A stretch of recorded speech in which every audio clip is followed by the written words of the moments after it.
Hey guys, you're welcome back to another video on the NewTech channel. In this video, I'm going to be showing you how you can fix audio playing on one side of the speaker. Now, if you have a video and you notice that just one side of the stereo is playing on your audio, here's how to fix the issue using CapCut for Windows. Now, the first thing is to import your video or your sound into this space right here, the media space, and then drag it to the timeline. And once it's on the timeline, the next thing is to come to the top right corner here, and then you'd want to click on the audio tab and just scroll down till you can find field channel right here. You'd want to first tick on this, and then you can go ahead and select from the drop down.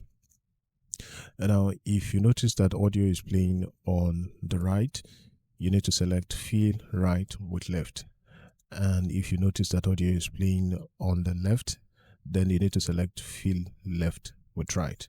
So if you're not sure where the audio is playing, all you have to do is just select each of the option and see what works.